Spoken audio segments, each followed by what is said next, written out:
Hello my dear students, welcome back to one more class. आज की इस class में हम स्टार्ट करने वाले हैं colligative properties and determination of molar mass. तो स्टूडेंट, हमें पता है कि ये जो चैप्टर जो है सॉल्यूशन, इस चैप्टर में जो सेकंड पार्ट है वो थ्योरेटिकल बेस्ड नहीं है। फर्स्ट पार्ट थ्योरेटिकल बेस्ड है और जो सेकंड पार्ट है उसमें क्या है, डेरिवेशन और कुछ न्यूमेरिकल्स है। तो सबसे पहले हम देखते हैं कि कोलिगेटिव प्रॉपर्टीज एक्चुअल में होता क्या है। कोलिगेटिव प्रॉपर्टीज ये वर्ड हम जनरली यूज करते हैं आइडियल सॉल्यूशंस के लिए। इसके लिए यूज करते हैं आइडियल सॉल्यूशंस के लिए, या फिर हम कहेंगे डाइल्यूट सॉल्यूशंस के लिए, क्योंकि डाइल्यूट सॉल्यूशंस ही वर्क करते हैं एज अ आइडियल सॉल्यूशन। ठीक है। सो चलो हम देखते हैं इसकी डेफिनेशन क्या होती है कोलिगेटिव प्रॉपर्टीज की। कोलिगेटिव प्रॉपर्टीज की डेफिनेशन ये होती है कि प्रॉपर्टीज, हम क्या कहेंगे, प्रॉपर्टीज, ऐसी properties properties which are depend upon, ये और ये प्रॉपर्टीज किसकी है, हमारे आइडियल सॉल्यूशंस की।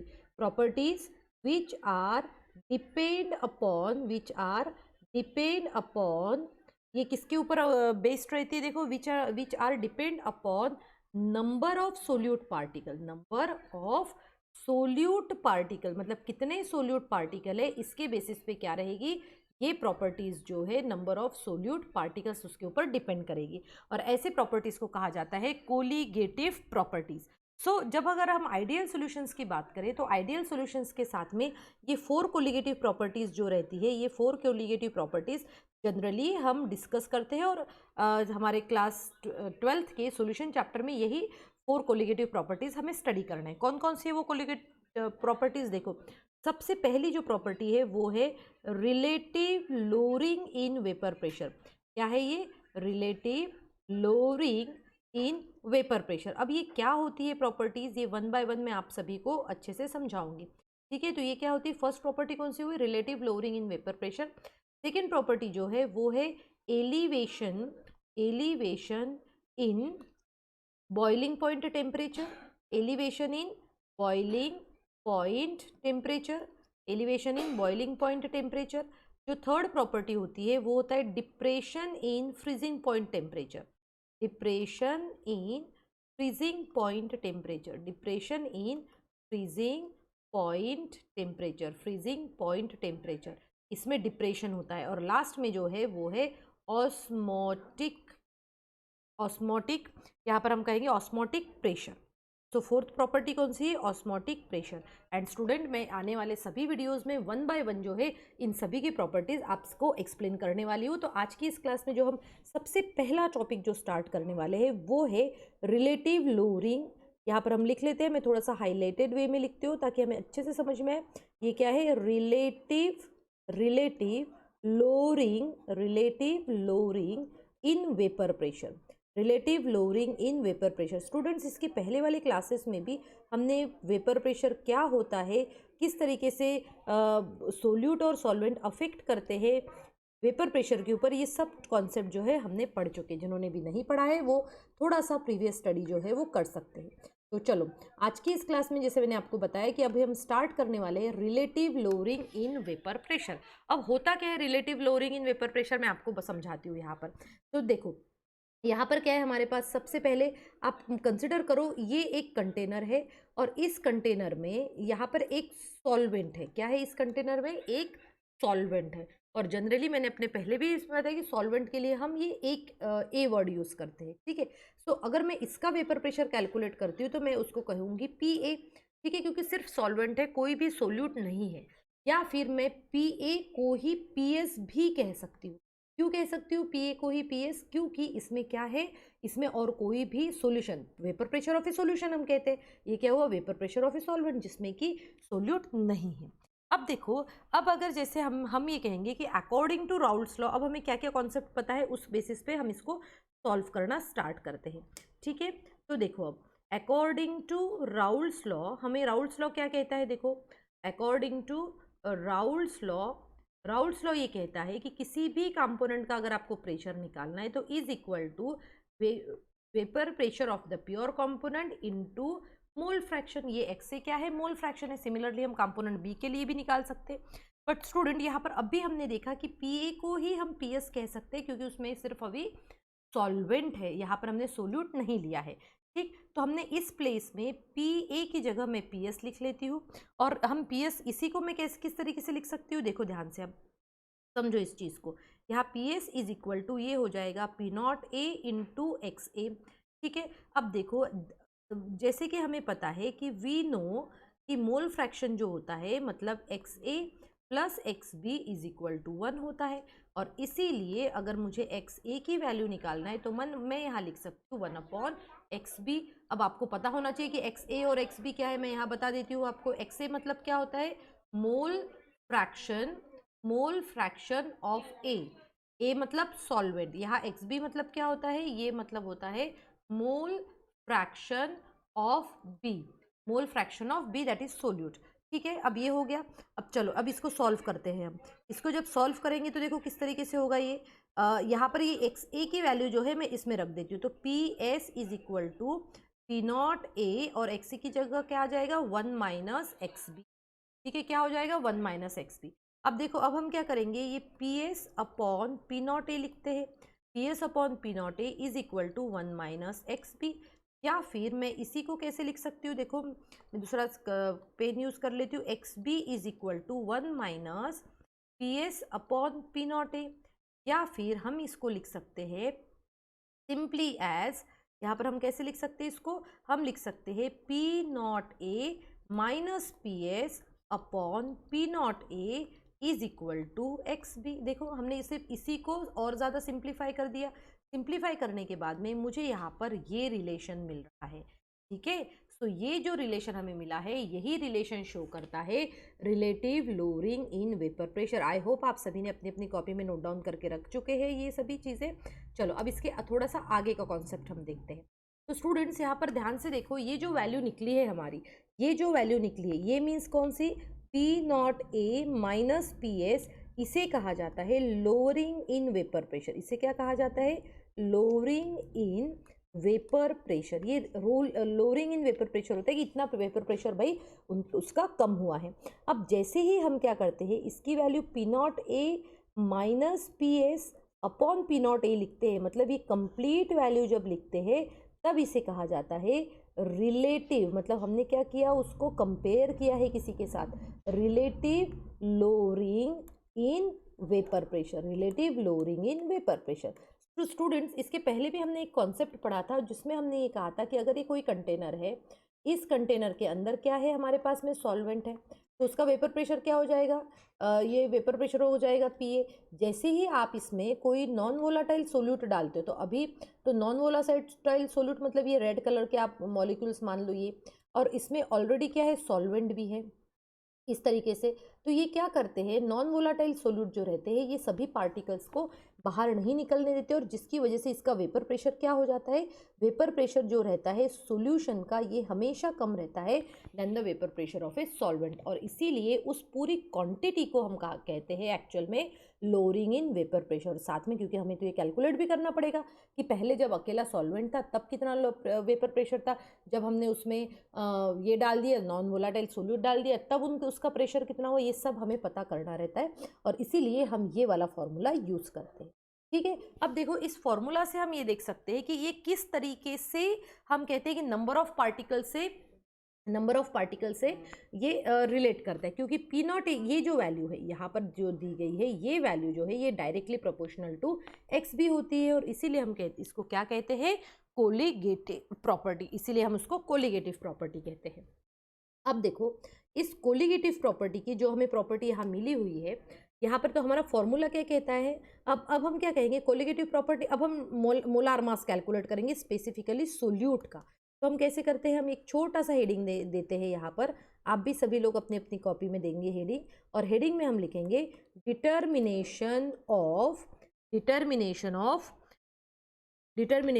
Observed molar mass, determination of observed molar mass of a solute. हम अब यहाँ पर कर रहे हैं molar mass of a solute.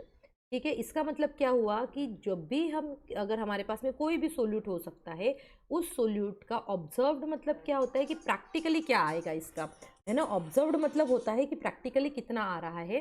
तो जब प्रैक्टिकली हमें पता चल जाता है कि इसका इतना ऑब्जर्व्ड मॉलिक्यूलर मास आ रहा है तो हम उसको न्यूमेरिकल्स में भी यूज़ कर सकते हैं। तो देखो अभी हमारे पास में क्या है, यहाँ पर दिया हुआ है कि यहाँ पर हमें दिया है P not A minus P S upon P not A is equal to X B. ठीक है, अब एक्स बी मतलब क्या होता है मोल फ्रैक्शन में, इसको थोड़ा सा ऊपर कर लेती हूँ ताकि हमें अच्छे से समझ में आए। जिन्होंने भी नहीं लिखा हुआ है वो स्क्रीनशॉट लेके रख सकते हैं और उसके बाद में कंप्लीटली लिख सकते हैं। तो अब देखो ये इसको हमने क्या कहा, P not A minus P S upon P not A. ठीक है, is equal to X B मतलब क्या होता है, N B upon N A plus N B. Students हमने मोल फ्रैक्शन का फॉर्मूला स्टडी कर चुके हैं। ठीक है, अब देखो अब क्या होता है फॉर डाइल्यूट सॉल्यूशन। अब सॉल्यूशंस जो डाइल्यूट सॉल्यूशन, हमने पहले भी बोला था कि हम डाइल्यूट सॉल्यूशंस की बात कर रहे हैं। फॉर डाइल्यूट सॉल्यूशन ये एन बी की वैल्यू जो होती है ये बहुत ही ज़्यादा कम होती है as compared to N A, और इसीलिए hence N B can be neglected. इसीलिए हम इसको क्या कर सकते हैं, निग्लेक्ट कर सकते हैं। अगर आप इसको निग्लेक्ट करोगे तो ये हो जाएगा P not A minus P S upon P not A is equal to, यहाँ पर क्या हो जाएगा, N B upon N A, और N stands for number of moles. ये नंबर ऑफ मोल्स है। तो देखो इसके आगे का हम कैसे करेंगे, इसके आगे का ऐसा लिखेंगे P not A minus P S upon P not a. अब देखो एन बी हम कैसे निकालते हैं, हमेशा एन बी जो हम निकालते हैं वो निकालते हैं W B upon M B. ठीक है, उसका given mass upon molar mass. Similarly N A का भी वैसे ही होगा, given mass upon molar mass. अब इसको अगर हम प्रॉपरली लिखना चाहे तो देखो हम किस तरीके से लिख सकते हैं इसको प्रॉपरली। देखो हम कैसे लिखेंगे इसको प्रॉपरली, फिर से हम इस तरीके से लिखेंगे इसको कि P not A minus P S upon P not A. ठीक है, इज इक्वल टू, अब देखो इसको प्रॉपरली कर लो, तो इसको प्रॉपरली करते हैं तो ये ऐसा हो जाएगा W B upon M B into, यहाँ पर हो जाएगा M A upon W A. ठीक है, M A upon W A, और ये हो गया हमारा formula for calculating observed molar mass. Observed molar mass of a solute मतलब ये एम बी हो सकता है। तो अगर न्यूमेरिकल में इनमें से कोई भी वैल्यू दी गई है तो आप क्या कर सकते हो, इसमें वैल्यूज पुट करके जो भी आपसे पूछा गया है वो हम न्यूमेरिकल सॉल्व कर सकते हैं आराम से। अभी बट बेटा यहाँ पर एक स्पेशल अटेंशन हमें देना है। यहाँ पर है ना, ये हम ऐसा कुछ स्पेशल अटेंशन कर देते हैं। यहाँ पर स्पेशल अटेंशन क्या है, यहाँ पर देखो ध्यान से। स्पेशल अटेंशन ये है कि ये जो फॉर्मूला हमने यूज़ किया है ये हमने डाइल्यूट सॉल्यूशंस के लिए किया। कौन से, डाइल्यूट सॉल्यूशंस के लिए। बट अगर इन केस अगर हमारे पास में कोई कॉन्सेंट्रेटेड सॉल्यूशन हो तो फिर हम क्या करेंगे। क्वेश्चन ये आता है कि अगर हमारे पास कॉन्सेंट्रेटेड सॉल्यूशन हो तो हम क्या करेंगे। तो उसके लिए तो हमने क्या किया, इसी ये जो है ना, ये इसी का हमने क्या किया, मॉडिफाइड फॉर्म बनाए हैं। और कॉम्पिटिटिव एग्जाम्स में आप देखोगे जनरली ये जो मॉडिफाइड जो फॉर्म होता है वही यूज़ किया जाता है। नॉट ओनली इन कॉम्पिटिटिव हम कहेंगे कि बहुत सारे न्यूमेरिकल्स में हम ये मॉडिफाइड फॉर्म ही यूज़ करते हैं। कैसे होता है ये मॉडिफाइड फॉर्म, चलो मैं आपको समझाती हूँ यहाँ पर। अब देखो यहाँ पर क्या है हमारे पास, P not A minus P S upon क्या है, पी नॉट ए इंटू यहाँ पर क्या था हमारे पास में, यहाँ पर हमारे पास आया था एक्स बी, और एक्स बी मतलब क्या होता है, N B upon N B plus N A. ठीक है, अब देखो अब हम इसको रिवर्स कर रहे हैं, हम यहाँ लिखते भी चलेंगे ऑन रिवर्सिंग। जब आप इसको रिवर्स करोगे तो ये बन जाएगा P not A upon P not A minus P S is equal to, ये बन जाएगा N B plus N A upon N B. इस तरीके से बन जाएगा ये। क्लियर हुआ। अब देखो नेक्स्ट स्टेप में इसी को मैं कैसे लिख सकती हूँ, इसी को मैं लिख सकती हूँ 1 plus N A upon N B. ठीक है, क्लियर हुआ। अब देखो अब इसके आगे की स्टेप देखो, अब इसके आगे क्या हो रहा है ना, इसके आगे क्या हो रहा है कि हमने क्या किया, ये तो लिख दिया। अब हमने क्या किया, ये 1 जो है ये उस तरफ, या तो यहाँ कर लो या तो यहाँ कर लो, सीधे सीधे हमने ये कहा कि P not A upon P not A minus P S, और ये क्या हो जाएगा -1 is equal to N A upon N B. ठीक है, अब इसके आगे का स्टेप देखो, इसके आगे क्या हो रहा है, इसके आगे हम ये इसको कर लेंगे सब, इसको प्रॉपर डिनोमिनेटर में लिख के और न्यूमरेटर में लिख के इसकी वैल्यू निकालेंगे। जब इसकी हम वैल्यू निकालेंगे तो ये इस तरीके से होगा, देखो माइनस पी एस, और यहाँ पर आ जाएगा ये P not A minus P S, right, is equal to ये हो जाएगा P S upon P not A minus P S. इसको हमने सॉल्व कर दिया। अब आप देखो ध्यान से देखो यहाँ पर हमारे पास क्या वैल्यू आई है। देखो अब हमारे पास में क्या वैल्यू आई है, यहाँ पर देखो यहाँ पर जो है हम करके देखते हैं, नेक्स्ट इसको सॉल्व करेंगे। तो देखो हमारे पास ये आई है P S upon P not A minus P S is equal to, यही वैल्यू हम ले लेंगे, N A upon N B. अब हम क्या करते हैं, हमने रिवर्स किया था, फिर से हम इसको ऑन रिवर्सिंग कहते हैं। ऑन रिवर्सिंग हमें ये क्या मिलेगा, P not A minus P S upon P S is equal to N B upon N A. और स्टूडेंट्स ये जो फॉर्मूला है हम यूज़ कर सकते, यहाँ क्या था, N B upon N A था, है ना, इसको करेक्ट कर लेते हैं, यहाँ पर क्या, N B upon N A. तो हमने ये इस तरीके से करेक्ट कर लिया। या फिर इसी फॉर्मूला को आप कैसे लिख सकते हो, इसको लिख सकते हो P not A minus P S upon P S is equal to, ये क्या होगा, W B upon N B into N A का कैसे हो जाएगा, ये यहाँ पर हो जाएगा M A upon W A. ठीक है।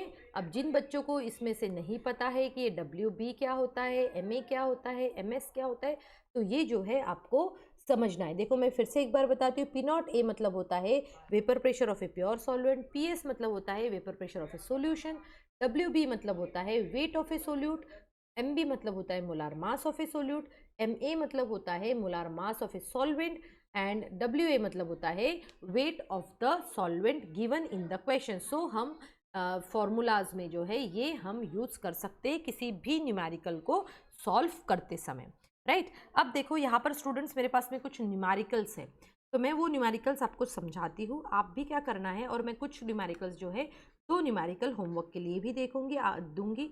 आपको क्या करना है, वो सॉल्व करना है, और अगर आपको कुछ भी डाउट है तो आप पूछ सकते हैं, या फिर आंसर भी मैं उसके साथ दूंगी, तो आप अपना आंसर भी उसके साथ में चेक कर सकते हैं, राइट। तो यहाँ पर मैं सबसे पहला वाला क्वेश्चन ले लेती हूँ जो हमें सॉल्व करना है। और वो क्वेश्चन जब हम सॉल्व करेंगे तब हमें ये भी देखना है कि हम इनमें से कौन सा फॉर्मूला यूज़ करेंगे और किस तरीके से प्रॉपर हम ये कर सकते हैं। तो जब हम प्रॉपरली करेंगे तब हमें क्लियर हो जाएगा। देखो यहाँ पर अभी ये क्वेश्चन अपीयर हो जाएगा, और जैसे ही क्वेश्चन अपीयर होगा यहाँ पर हम इसको थोड़ा सा बड़ा कर लेते हैं। वेट अ मिनट, मैं इसको थोड़ा सा बड़ा कर लेती हूँ ताकि हमें वो क्वेश्चन प्रॉपरली दिख सके। Okay, wait a minute. चलो इस क्वेश्चन को हम देख लेते हैं अभी थोड़ा सा। ओके, तो यहाँ पर देखो ये क्वेश्चन जो है कहाँ पर आ गया है हमारा, ये सब हमने स्टडी कर चुके हैं। हमारा क्वेश्चन जो है वो आ गया है यहाँ पर, ठीक है। तो इसको, चलो ये है हमारा क्वेश्चन। ये फिर से, wait a minute, let me try one more time. Okay, wait wait wait.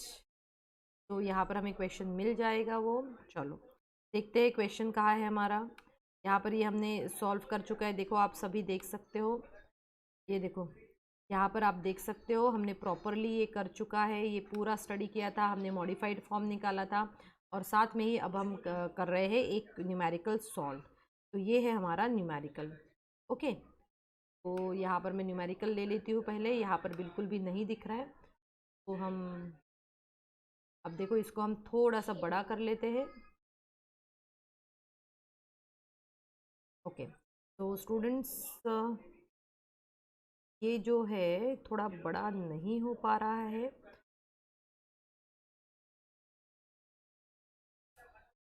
Okay, so